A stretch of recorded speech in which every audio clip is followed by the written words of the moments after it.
tient sur le chemin, sa musique est un son divin, précieux nom de Jésus. J'aime le nom de mon sauveur, car du seul connaît tout mon cœur. Du seul me rend plus que vainqueur, précieux nom de Jésus. Jésus, béni soit ton nom. Jésus, oh, oh, merveilleux don. Jésus, suprême rançon. Jésus, sois adoré pour toujours. Jésus, oh, oh, béni soit ton nom. Jésus, oh, merveilleux don.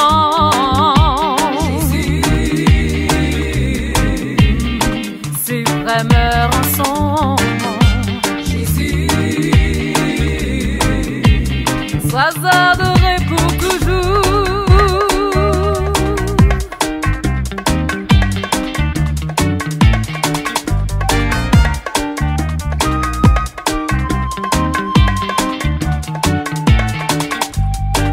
Et si parfois j'ai succombé, si dans le mal je suis tombé, son nom puissant m'a relevé, précieux nom de Jésus.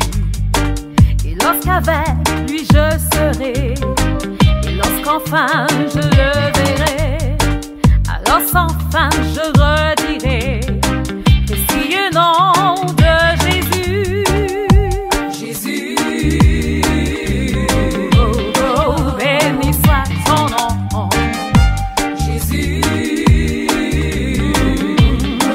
oh, merveilleux don. Jésus, suprême rançon. Jésus, sois adoré pour toujours. Jésus, oh, oh, béni soit ton nom. Jésus, oh, merveilleux don. Jésus, suprême rançon. Jésus, oh, sois adoré pour toujours. Jésus, sois adoré pour toujours. Jésus, sois adoré pour toujours. Jésus, Jésus, sois adoré pour toujours. Jésus, sois adoré pour toujours.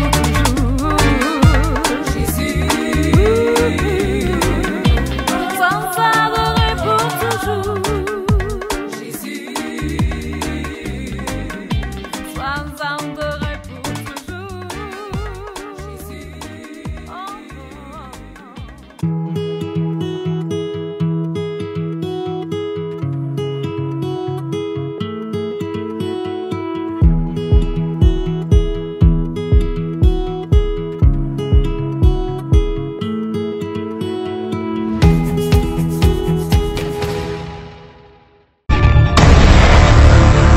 Voyez, la prophétie est dangereuse et l'esprit de Jézabel utilise beaucoup la prophétie. Voyez, l'esprit de Jézabel, l'esprit qui veut contrôler l'église ou qui veut contrôler les autres. L'esprit de Jézabel, c'est un esprit qui cherche à contrôler les autres.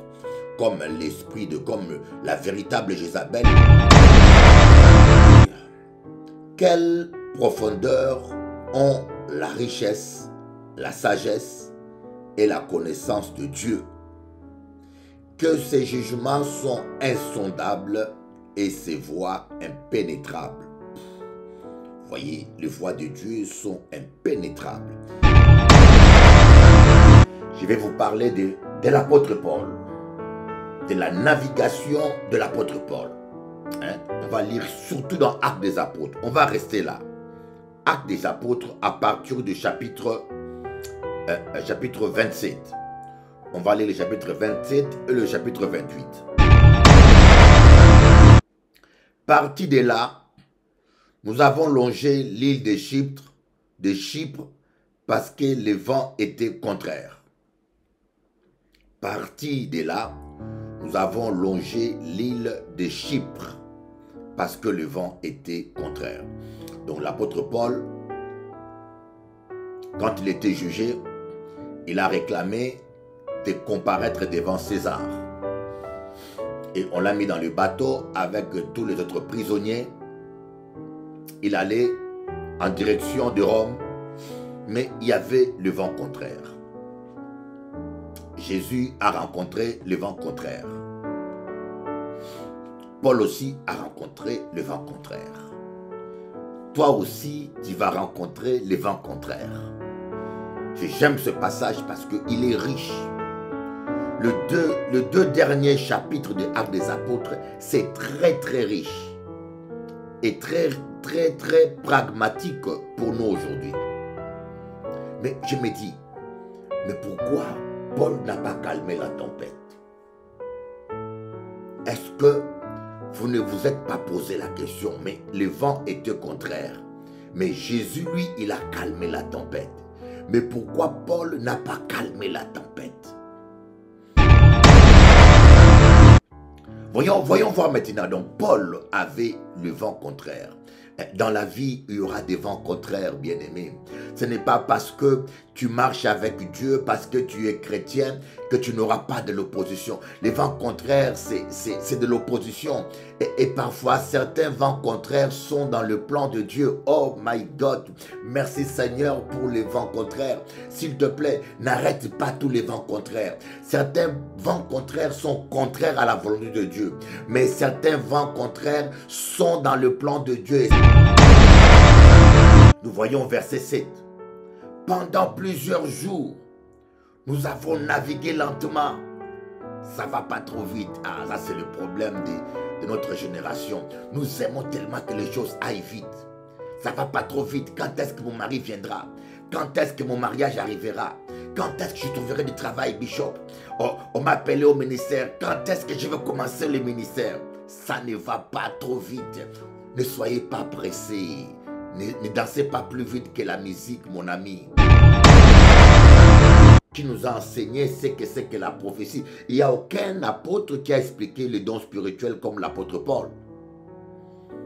C'est lui qui a enseigné et c'est lui qui a dit, je veux que vous prophétisez tous. Mais là, il ne dit pas que Dieu m'a dit. Mais qu'est-ce qui se passe? Voyez.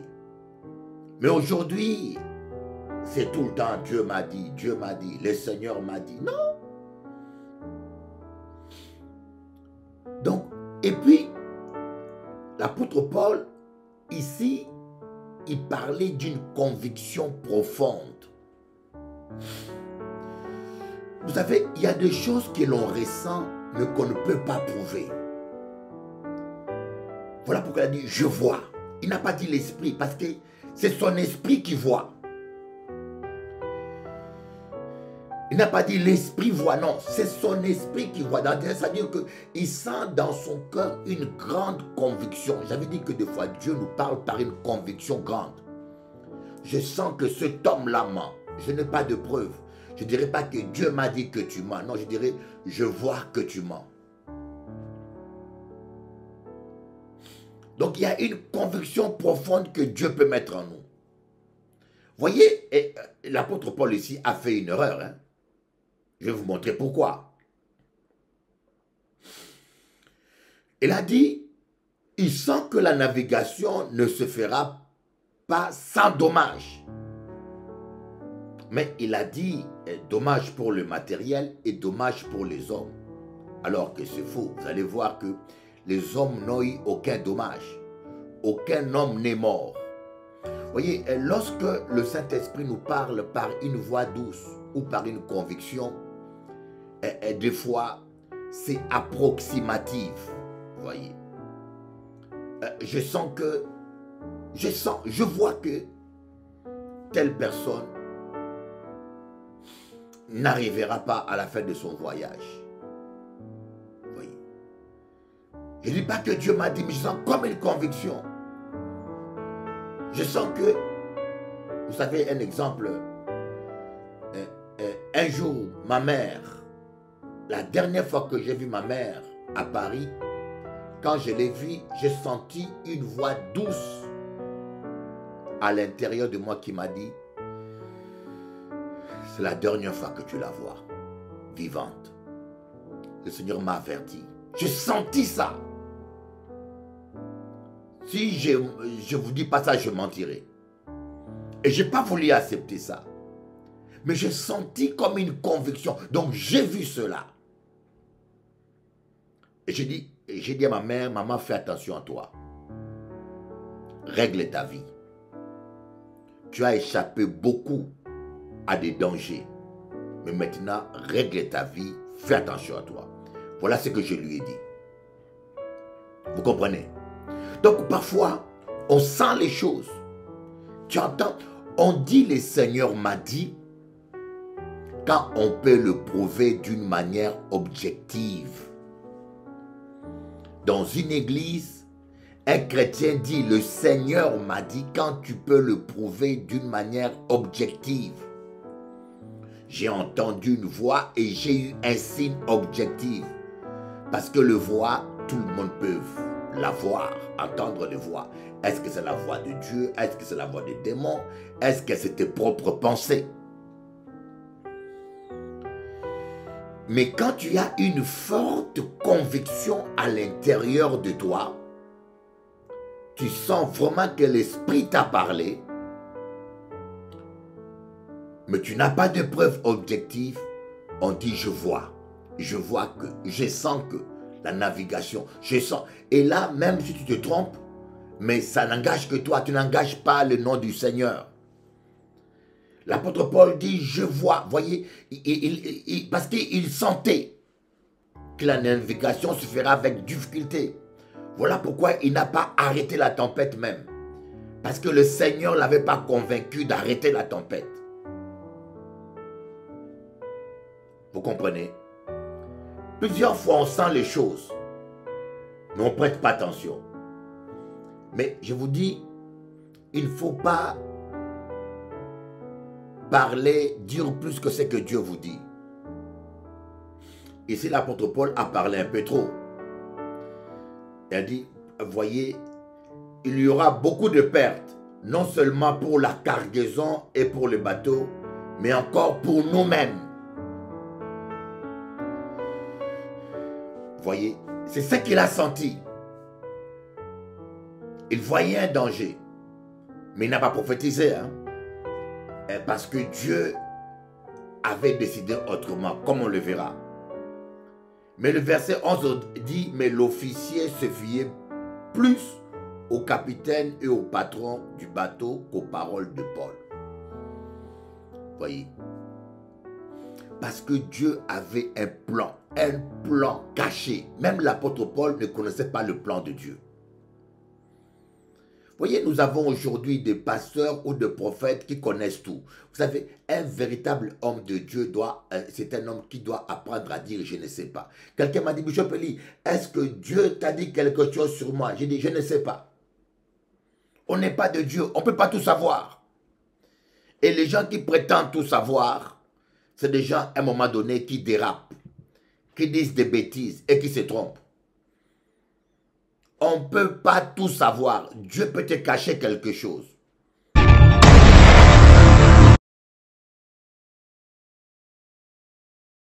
À la dérive. Mais ce qui est dérive pour les hommes, ce n'est pas dérive pour Dieu. Hein? Humainement parlant, c'était à la dérive. Pour les gens qui étaient dans le bateau, pour le capitaine, c'est-à-dire que les bateaux allaient n'importe où. Les bateaux allaient n'importe où. Mais le capitaine a oublié qu'il y avait un homme de Dieu là. Le capitaine a oublié qu'il y avait un oint de Dieu là. Et parce qu'un enfant de Dieu était là, le bateau ne devait pas aller n'importe où. Son Dieu était au contrôle. Dieu avait pris le volant. Dieu avait pris le guidon. le guidon du bateau. Il a dit, toi capitaine, tu ne m'écoutes pas. Vous ne m'obéissez pas. Maintenant, je prends les choses à la main. Donc, l'apôtre Paul, qui ne voyait pas encore les choses, vous savez, il y a des choses qui nous échappent. L'apôtre Paul écrit, nous sommes allés à la dérive. Mais il ne savait pas que c'est Dieu qui avait pris les bateaux. Il a tourné à gauche, il a tourné à droite, il a fait un coup de frein, il a accéléré, il a remonté la vague, il est allé à gauche, il a courbé à droite, il est allé... Oh my God! As-tu l'impression d'être à la dérive? As-tu l'impression que ton mariage va à la dérive?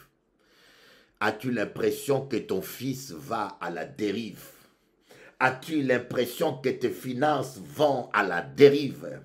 Oh, Shindo Makama Yaba. Si tu demeures dans la parole de Dieu et que la parole de Dieu demeure en toi, dis simplement, je ne contrôle plus rien, mais mon papa contrôle tout.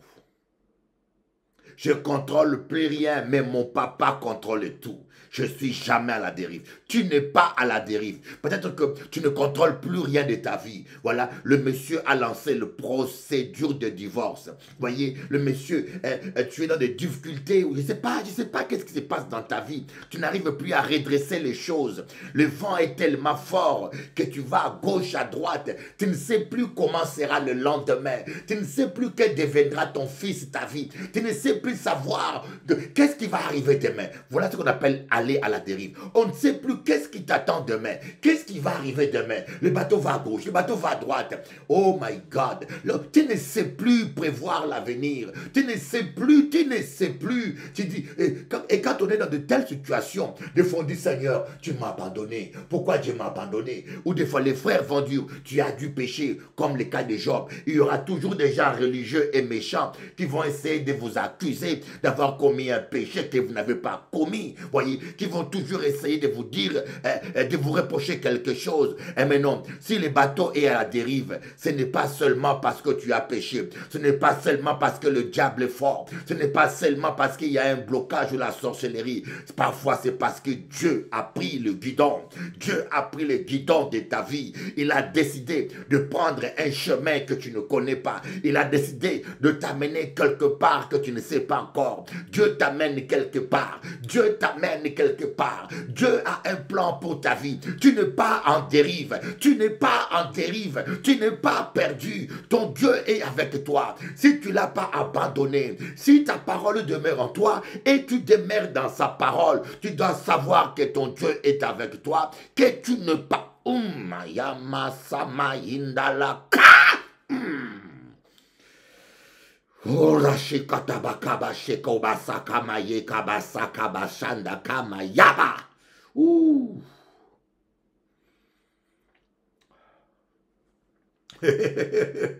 Regardez.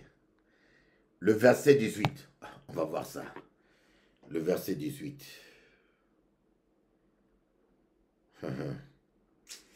Merci Seigneur. Comme nous étions violemment battus par la tempête, le lendemain, ils ont jeté la cargaison à la mer. La tempête a eu la victoire sur eux. Ils ont été violemment battus par la justice, par la police, par les impôts. Violemment battus. Boum! La maîtresse a eu la victoire sur toi. Il a volé ton mari. L'amant a eu la victoire sur toi. Il a volé ta femme. Violemment battu. Tu as été violemment battu. Oh, parfois certains échecs sont des victoires. Parfois certaines choses qui paraissent être un échec, certaines situations qui paraissent perdues et pourtant sont des choses gagnées parce que les plans de Dieu sont imprévisibles. Oh, croyez-moi mon ami, quand vous êtes avec Jésus, vous n'êtes jamais perdant. Écoute bien, répète ça, je ne suis jamais perdant tant que je demeure dans la parole de Dieu. Hachoko Masaya, je veux que tu crises très fort. Je ne suis jamais perdant tant que je demeure dans la parole de Dieu. Dis un peu plus fort. Là où tu es dans ta maison, crie pour que les chiens entendent, pour que les voisins entendent. Je ne suis jamais perdant tant que je suis dans la parole de Dieu. Oh, peu importe les situations, peu importe les circonstances, peu importe la force du vent, peu importe l'opposition, peu importe, je ne suis jamais perdant tant que je suis dans la parole de Dieu.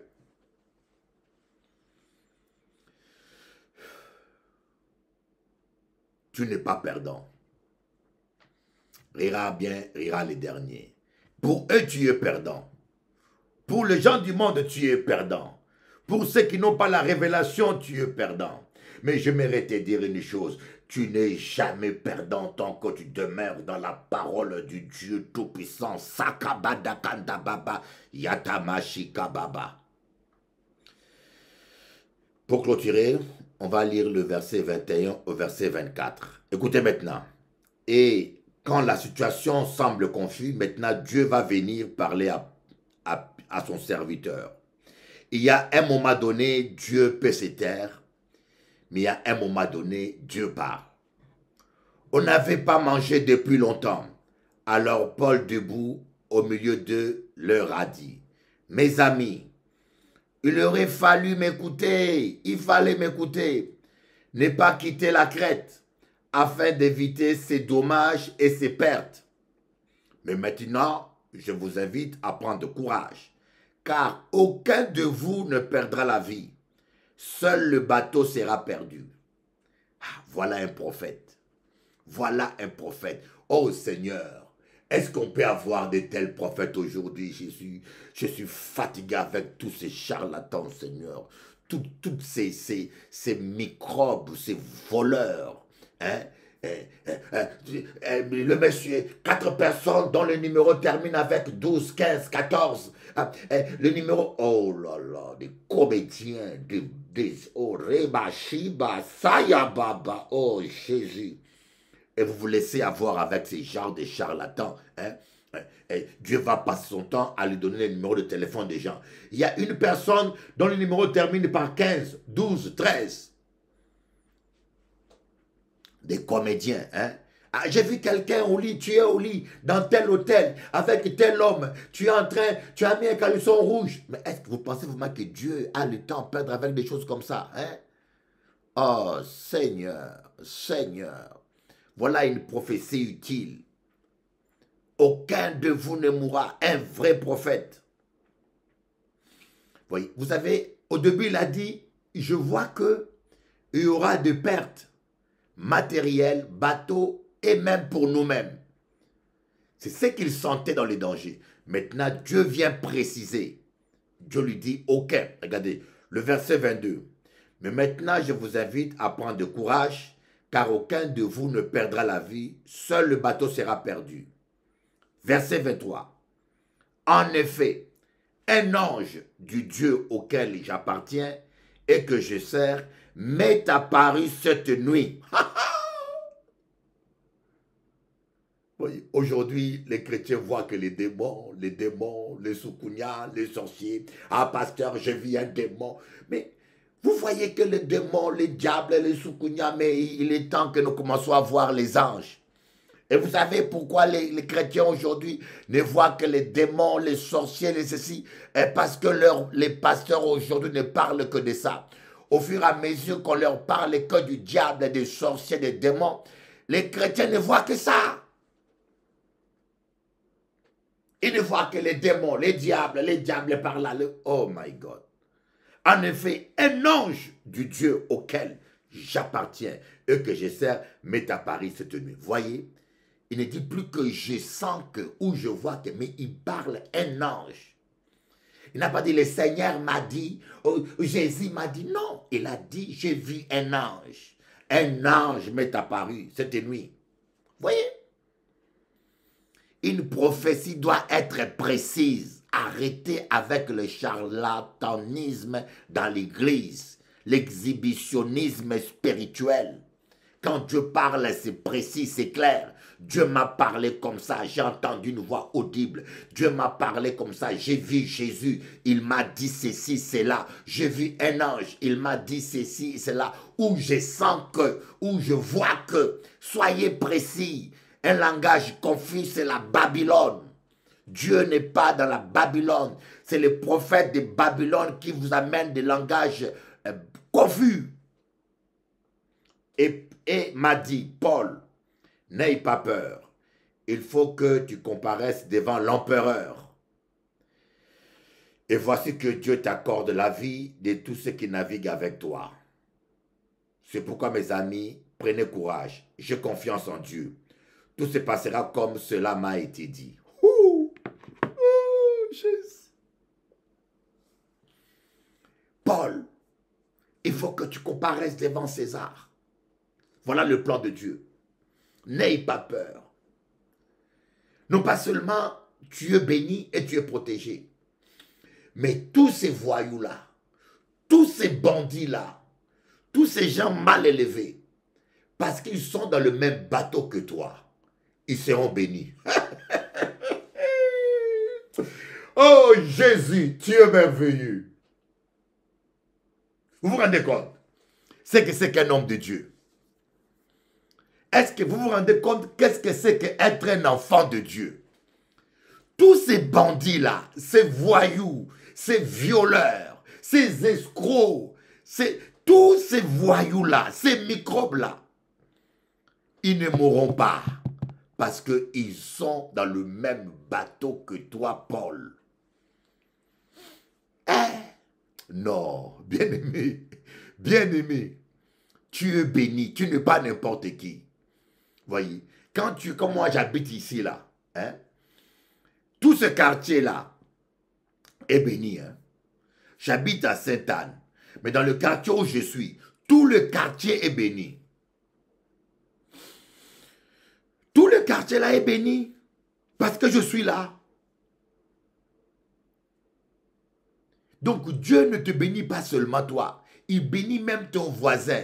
Il bénit même ton cabri. Il bénit même ta tomate. Il bénit même les oignons. Oh my God. Rabba koba shaya kaba he kamaya baba hayandala kamayondo. Voyez, nous parlons trop de malédiction, malédiction, malédiction, malédiction. Mais on ne se rend pas compte comment nous sommes bénis, enfants de Dieu. Vous êtes bénis, vous êtes bénis, vous êtes bénis. La bénédiction de Dieu est plus grande et plus forte que la malédiction. La bénédiction de Dieu est sur toi.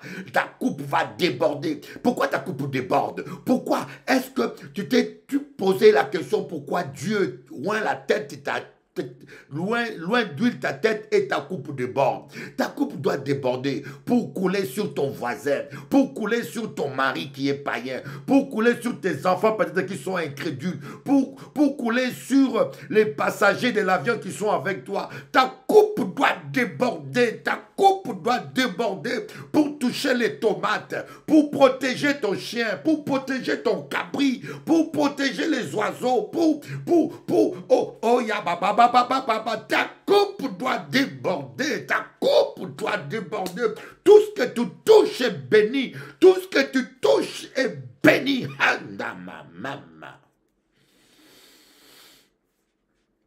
Mais nous prêchons tellement la malédiction que les gens ne vivent que des malédictions parce qu'ils ne croient pas à la malédiction. Les gens ne croient pas à la bénédiction, ils ne vivent pas la bénédiction. Je dis que tu es béni, ta maison est bénie, les oiseaux sont bénis. Oh my God.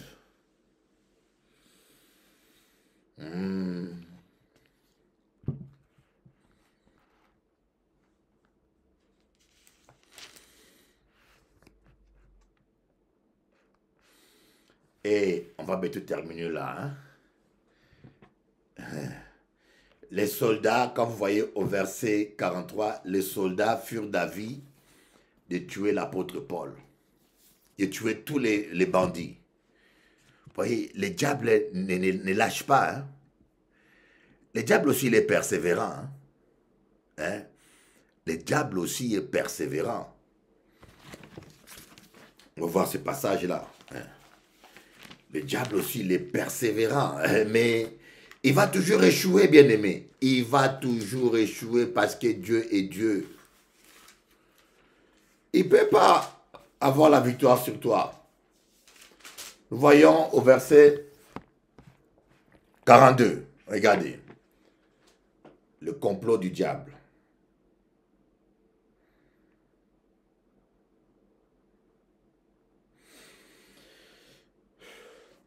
Le soldat était d'avis de tuer les prisonniers de peur que l'un d'eux ne s'échappe à la nage. Voyez, ça c'est le diable. Il cherche toujours à nous tuer. Il est un voleur. Il vient pour égorger, tuer et détruire.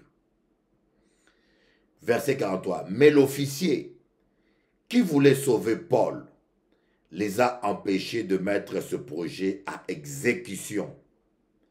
Il a ordonné à ceux qui savaient nager de se jeter les premiers à l'eau pour gagner la terre.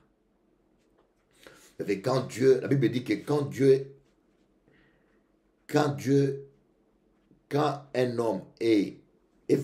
est favorable à un homme, il dispose même ses ennemis à sa faveur. Quand Dieu est favorable à un homme, il dispose même ses ennemis à sa faveur. J'étais passé au tribunal. J'avais fait un accident en Guadeloupe, un accident très très grave. Très très grave. Je suis passé au tribunal. Dieu a disposé le juge et le président du tribunal à ma faveur.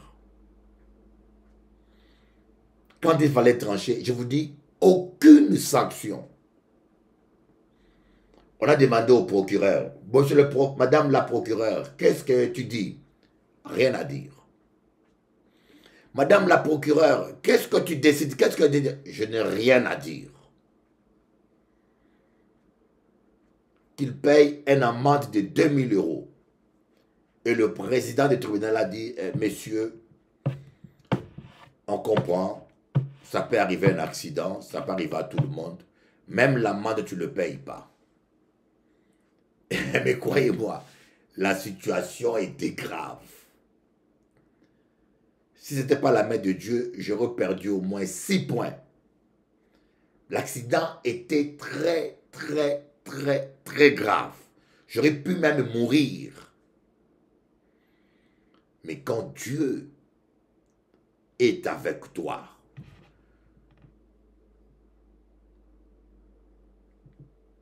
Dieu va toucher le cœur des gens, voyez. Le diable a voulu qu'on tue Paul là-dedans, mais il a échoué.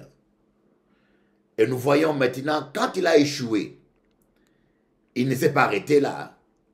Voyez, quand il a échoué là, il ne s'est pas arrêté. Nous voyons au chapitre 28, on commence au verset 3. Paul avait ramassé un tas de broussailles et il était en train de les mettre sur le feu quand sous le feu de la chaleur, une vipère est sortie et s'est accrochée à sa main. Lorsque les habitants de l'île ont vu l'animal suspendu à sa main, ils se sont dit les uns aux autres, cet homme est certainement un meurtrier, puisque la justice n'a pas voulu le laisser vivre, bien qu'il ait été sauvé de la mer. Mais Paul a secoué l'animal dans le feu et n'a ressenti aucun mal. Ces gens s'attendaient à le voir enfler ou tomber mort subitement, mais après avoir longtemps entendu, voyant qu'il ne lui arrivait aucun mal, ils ont changé d'avis et ont déclaré que c'était un dieu. Ils ont changé d'avis. Les gens qui te combattent là, écoute-moi bien, mon petit. Ces gens-là qui te combattent là, bientôt, ils vont changer d'avis. Ces gens-là qui t'appellent faux prophète, ces gens-là qui t'appellent sorcier. Vous voyez, regardez. J'étais en Guadeloupe. Quand je suis arrivé en Guadeloupe, la Guadeloupe était endormie. Vous le savez vous-même, l'obscurité régnait en Guadeloupe. Dieu m'a utilisé dans son amour et dans sa grâce. J'avais que 28 ans. Ce pays a été secoué. Pourtant, il y a eu de plus grands hommes de Dieu que moi, plus expérimentés, des Américains. Mais Dieu a choisi le petit instrument que j'étais. Et après, on m'a traité de sorcier, l'Africain, sorcier, l'Africain, avec mépris. Hein. L'Africain, c'est l'Africain. Hein. Est-ce qu'il peut sortir de Nazareth quelqu'un de bon? Hein? L'Africain, on m'a méprisé. Mais le réveil est là. Et j'ai quitté Paris. Voyez, 28 ans après, je suis retourné à Paris. Voyez, maintenant Paris est en train de bouger.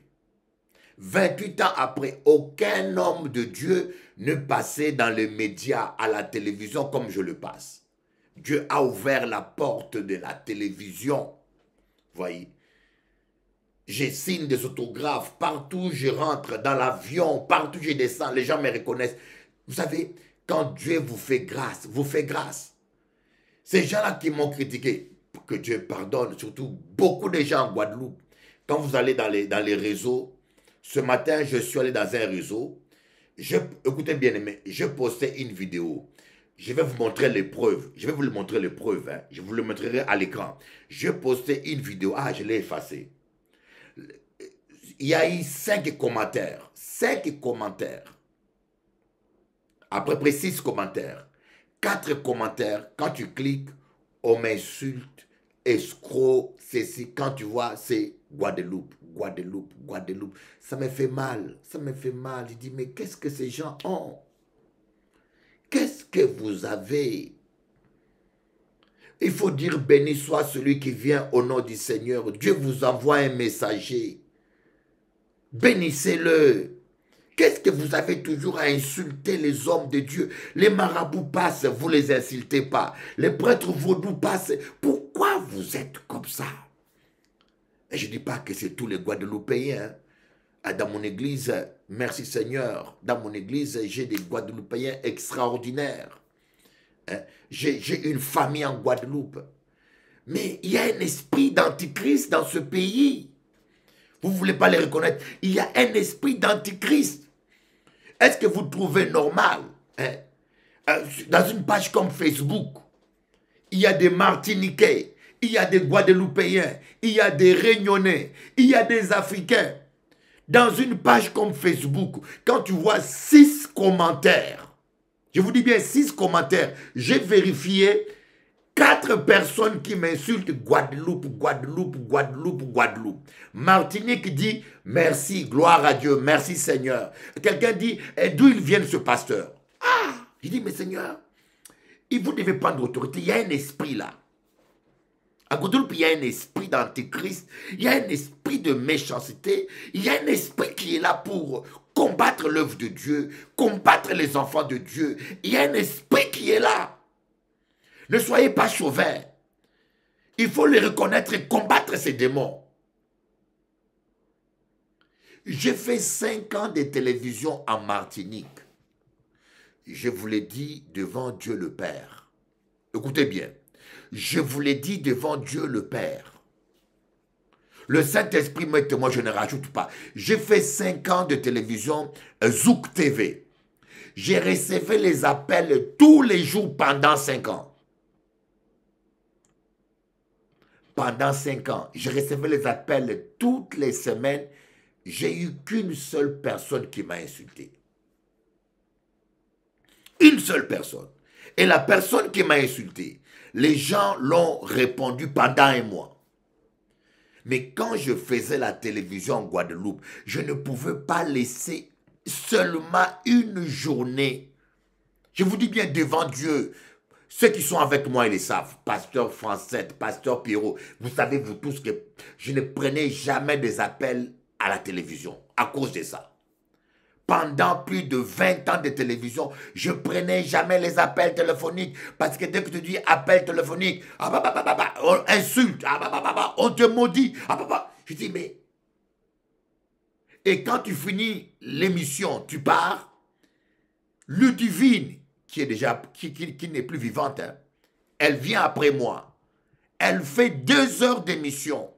Elle reçoit les appels, personne ne l'insulte. Entre nous, bien-aimés, entre nous, bien-aimés, est-ce que vous trouvez ça normal? Une voyante passe, vous savez bien, à Canal 10, il y avait beaucoup de voyants qui passaient à l'époque. Une voyante passe 2 heures après moi, des fois 3 heures. Gring, gring, gring, gring. Aucune insulte. On bénit les voyants.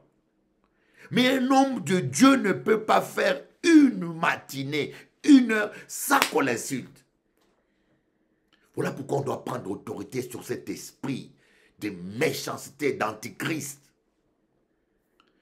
Vous pouvez ne pas me croire parce que il y a des gens qui sont tellement nationalistes. Non, ils sont tellement... Mais regardez, allez-y en Martinique, visitez comment est l'atmosphère en Martinique.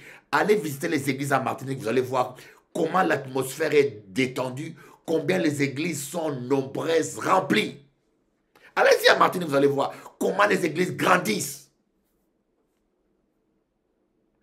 Allez-y en Martinique, vous allez voir comment les églises grandissent. Mon fils Stéphane là, c'est mon fils spirituel. Mais il a déjà 2 fois plus de membres que nous. Ce n'est pas pour accuser les gens. Hein? Non, c'est pour vous dire qu'il y a un esprit en Guadeloupe qu'on doit lier. Il y a un démon qui ne veut pas lâcher cette île. La Guadeloupe, nous la réclamons à Jésus. La Guadeloupe appartient à Jésus. Toi, démon qui viens détruire la Guadeloupe. Toi, démon qui vient pour détruire cette île. Tu vas lâcher prise. Toi, Satan qui réclame la Guadeloupe. Tu vas laisser cette île. Hashikamaba. Nous venons te montrer le sang de Jésus. Esprit d'antéchrist, esprit de violence, esprit de méchanceté. Nous prenons autorité. Oh, Rabashikaba. Il n'y a pas longtemps, on m'a dit qu'il y a une femme qui a été tuée à Trois-Rivières. Une femme a été tuée à Trois-Rivières. Il y a 2 ans, je crois, il y a 2 ans, la Guadeloupe était, comment on appelle ça, le département le plus violent de la France. Je vous dis, le département le plus violent. Moi, je suis ni Congolais, ni Africain, ni Guadeloupéen, ni Martiniquais. Je suis citoyen du ciel. Et j'ai dit aux Congolais leur vérité. Hein. J'ai dit aux Africains leur vérité. J'ai dit aux Africains, les Africains aussi sont très méchants. Je leur dis en face. Vous savez que je leur dis en face ça. On ne s'aime pas entre nous, on est cruel entre nous. Il faut dire aux gens leur vérité. Pour qu'ils se répandent, tu attendras la vérité et la vérité t'affranchira. La guérison commence quand on sait qu'on est malade. La repentance commence quand on reconnaît sa méchanceté et son péché. Dans le nom de Jésus, nous brisons cette malédiction de violence, de colère, de haine. Nous brisons cela. Nous réclamons la Guadeloupe à Jésus. Toi, Satan, tu n'auras pas ce pays. Nous te l'arrachons. C'est comme les îles d'à côté, voilà. Il y a Marie-Galante. Les Marie-Galantais sont très territoriaux, très rebelles. Hein. Vous savez ça? Les Marie-Galantais sont très territoriaux, rebelles. Est-ce que vous savez ça? C'est encore pire que la Guadeloupe. Marie-Galante, c'est l'île la plus dure que j'ai jamais connue. J'avais ouvert une église là-bas.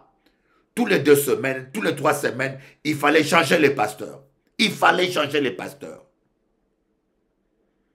Au nom de Jésus, nous réclamons le sang de Jésus sur Marie-Galante, le sang de Jésus-Christ sur la Guadeloupe. Nous brisons ces puissances occultes, ces légions de violence, ces légions de haine. Nous les brisons et nous réclamons la Guadeloupe à Jésus. Le problème, ce n'est pas l'homme guadeloupéen, c'est les esprits territoriaux qui dominent. C'est le prince de la Guadeloupe. Je vous dis, j'ai déjà rencontré le prince de la Guadeloupe. Je l'ai dit devant le Saint-Esprit. Je ne l'ai pas vu, je l'ai entendu. Je vous l'ai dit devant le Saint-Esprit. Aïe, aïe, aïe, aïe. Il faut les vivre. J'ai rencontré 2 princes. J'ai rencontré le prince de Kinshasa. J'ai rencontré le prince de Kinshasa quand j'avais 14 ans ou... Oh là là là là. Un démon. Quand un prince passe, tu attends boum, boum, boum. C'est comme King Kong qui marche. J'habitais à Bemao. J'étais seul chez moi. Et j'étais derrière ma maison. J'avais une chambre au fond. Je dormais tout seul. Je vous le dis devant Dieu le Père. J'attends de loin. Donc, vous savez, le pas d'un géant. Le monsieur devait mesurer au moins 100 mètres. Et je vous dis que ce n'est pas que tu l'attends comme si c'est la réalité. Boum, boum, boum. Et il s'approchait. Oh, boum. Je vous dis devant Dieu, c'est la première fois que j'ai eu autant peur. Je vous dis devant Dieu, je vous l'avoue, je suis pasteur. Je chasse les démons. J'ai chassé toutes les sortes de démons. Mais ce soir-là, c'est la première fois que j'ai eu la trouille. Je me suis enfermé dans ma couverture. J'ai mis la couverture sur moi et j'ai commencé à invoquer le sang de Jésus, le sang de Jésus-Christ sur moi, le sang de Jésus. Ah non, tu ne peux pas sortir. Boum, boum. Il s'est approché, boum. Il me cherchait, mais il ne m'a pas vu. Ma vie est cachée en Christ. Il me cherchait, mais il ne m'a pas vu. Parce que ma vie est cachée en Christ. Bien-aimé, je vous dis, dans de telles situations, si ta vie n'est pas en ordre, c'est fini pour toi. Aïe. Écoutez, dans de telles confrontations, dans de telles rencontres, si ta vie n'est pas en ordre, c'est fini pour toi. L'évangile n'est pas un jeu. Je vous dis, arrêtez de jouer avec Jésus. Si ta vie n'est pas en ordre, mais tu meurs. Mais il ne m'a pas vu. Parce que ma vie était cachée en Christ. J'étais dans la parole. Il a regardé, et puis il a continué. Il a continué son chemin. Ah! Toi là, tu joues avec Dieu. Pour cela, tu attends qu'il y ait un pasteur, on l'a retrouvé mort tout seul.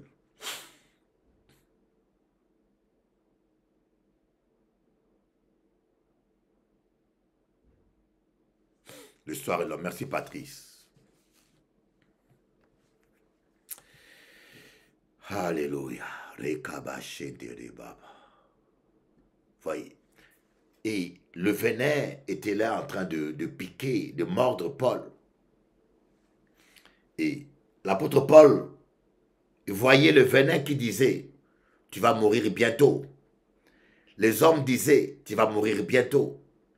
Et l'apôtre Paul s'est rappelé que l'ange de Dieu lui avait dit, tu dois comparaître devant César. Alors, qui devait-il croire? La puissance du venin. À l'époque, quand un serpent te mordrait, si on ne te coupait pas le morceau de cou du corps mordi par les serpents, tu mourrais à coup sûr. Il n'y avait pas d'antivenin. Alors, il y avait la parole de Dieu, la parole de l'ange de l'Éternel qui disait, tu dois comparaître devant César. Il y avait le venin qui disait, tu vas mourir bientôt. Et les hommes attendaient sa fin. Les hommes attendaient qu'il meure. Ils ont prophétisé. Cet homme-là, c'est vraiment un bandit. Ce n'est pas un serviteur de Dieu. Ce n'est pas un serviteur. Bishop Eli est un charlatan. Ce n'est pas un homme de Dieu. Voilà. Vous savez, peu importe ce que disent les gens, la sagesse est justifiée par ses œuvres. L'apôtre Paul, il y avait la parole de Dieu. Ces gens ont entendu qu'il meurt, ils ont entendu qu'il meurt, ils ont entendu qu'il meurt. Après, ils ont changé d'avis. Ils ont dit, celui-là, ce n'est pas un homme, c'est un Dieu. Celui-là, ce n'est pas un homme, c'est un Dieu. Les gens qui te combattent, les gens qui te détestent, les gens qui cherchent ta fin, les gens qui attendent ta chute, un jour, ils vont changer d'avis. Je me rappelle, il y a une période où on n'avait plus de salles. Oh, c'était dur. Il y avait une période où on n'avait plus de salles. Bergevin, on nous a mis dehors. On n'avait plus de salle. Il y a certains chrétiens qui sont ici, de faux prophètes. Il y en a qui me suivent là, qui ont dit, Dieu est en train de punir Bishop Eli. Un serpent l'a mordi, un serpent l'a mordi. Dieu est en train de punir Bishop Eli. La CRJT va fermer. Comment tu peux te réjouir qu'une église ferme? Une église qui a porté le réveil en Guadeloupe. Une église qui t'a béni. Une église qui a été une source de bénédiction pour ta famille.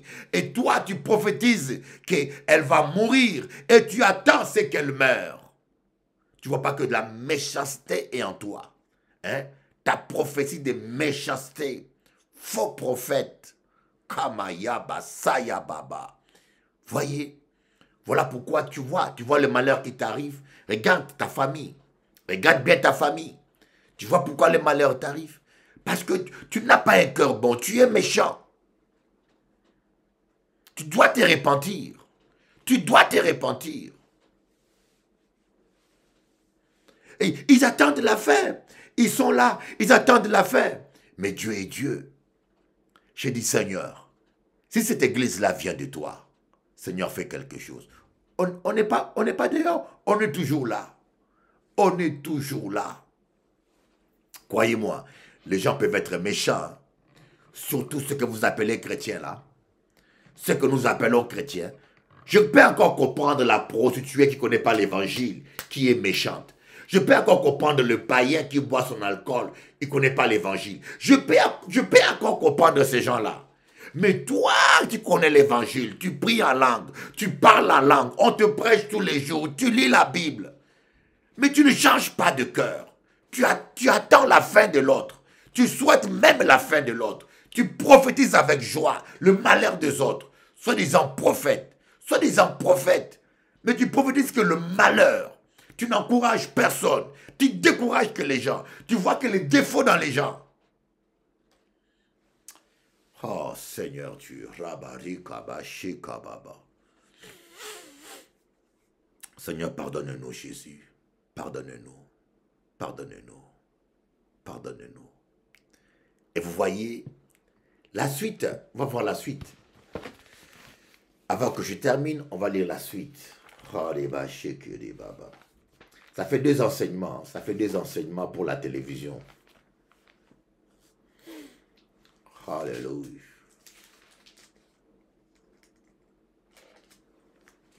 Qu'est-ce qu'on dit?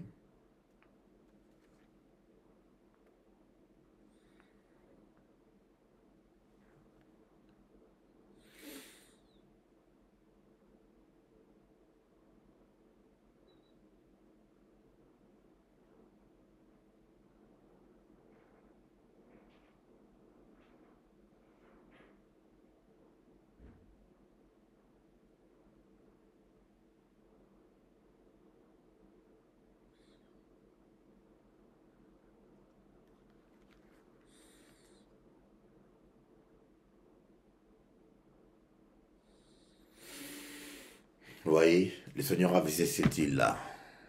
Ok, gloire à Dieu. Ouf, je me sens fatigué. Et je prêchais 1h30 presque.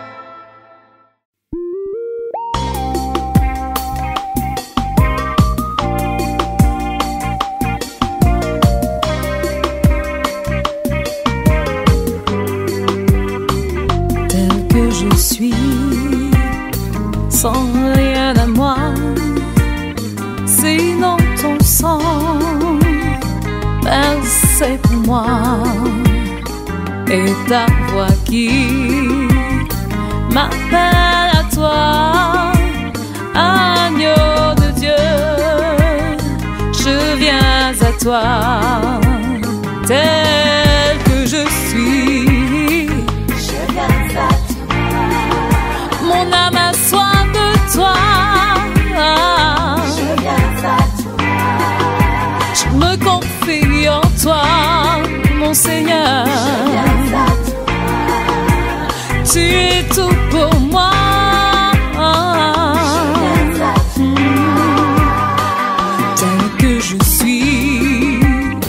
bien vacillant, en proie au doute à chaque instant, lutte au dehors, craignant, agneau de Dieu, je viens à toi, tel que je suis. Je viens à toi. Mon âme espère en toi, éternel. Oui, je me confie en toi, Seigneur. Tu es tout pour moi.